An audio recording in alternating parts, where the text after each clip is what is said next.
第35章罪恶感。听着薰儿此话，萧妹一怔，旋即有些尴尬。若是家族中别的少女如此说话，她倒还能够凭借自己的美貌与天赋在话语上占些上风，可如果将对手换成是薰儿的话，她却只得满心挫败。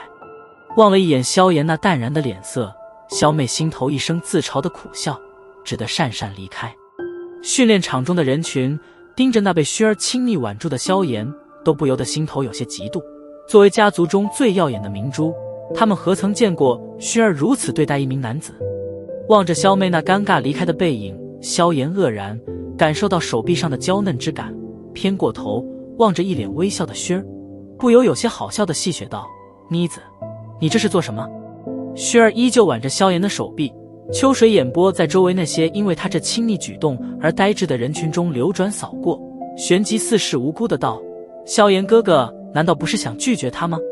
闻言，萧炎翻了翻白眼，一种拒绝出自两人之口，却是有着截然不同的意思。回想先前萧妹脸上的那股尴尬，他无奈地摇了摇头，斜瞥了一眼巧笑嫣兮的薰儿，心头嘀咕道：“这妮子应该是故意的吧？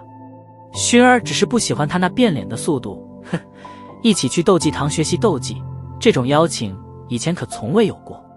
薰儿拉着萧炎缓缓对着训练场外走去，也不理会周围那些目光，兀自的轻声道，声音中有着一抹淡淡的冷笑。他对萧妹这前后的差异态度实在有些不感冒，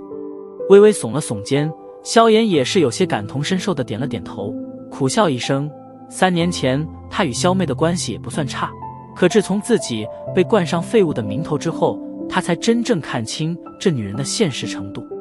望着那亲昵行出训练场的萧炎与薰儿，远处的萧宁脸庞使劲一抽，拳头紧握，发出嘎吱的声响，心头的嫉妒甚至让得他眼睛有些发红。小混蛋，1个月后我要你满地找牙！萧宁咬着牙凝声道，然后带着一肚子暴怒，怒气冲冲地离开了这训练场。高台上正准备回去的肖战也是被这一幕震了一震，目光紧紧地盯着两人亲昵的身形，略微惊讶后，眼中掠过一抹隐晦的担忧。言儿这孩子不会喜欢上薰儿了吧？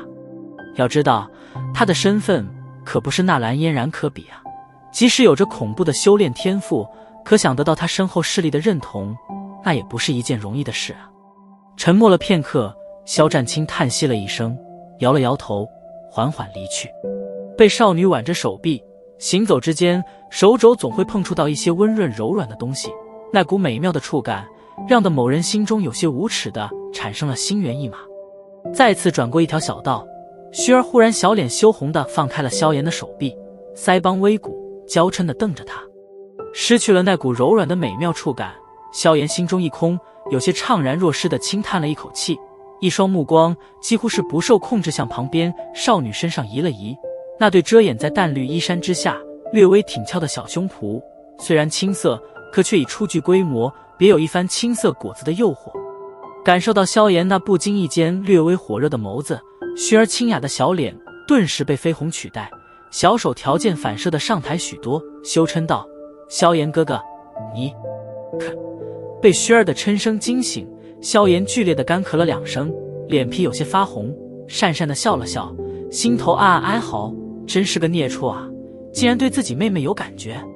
虽然实质上薰儿与萧炎并没有血缘关系，不过两人毕竟已经在一起生活了10多年，那种情感不比亲兄妹差上多少。而现在萧炎竟然吃自己名义上的妹妹的豆腐，也难怪他会觉得有些罪恶感。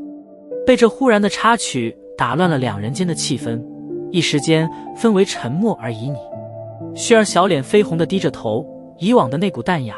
已经在少女境地被触碰的羞涩中消失得干干净净，目光偶尔瞟闪，却是见到萧炎那目不斜视的面孔。在这古怪的氛围间，一条并不算太长的小道，却硬是宛如长征一般，总是走不到尽头。当然，长征再长也有终点。当走到小路的分岔口时，萧炎在讪讪地打了一声招呼，然后就欲落荒而逃。萧炎哥哥，望着那狼狈而窜的萧炎，薰儿略微愕然，旋即扑哧失笑，轻声唤道：“啊！”脚步顿住，萧炎回头望向那俏生生立在柳树下的少女，本来就不安分的心更是跳了一跳。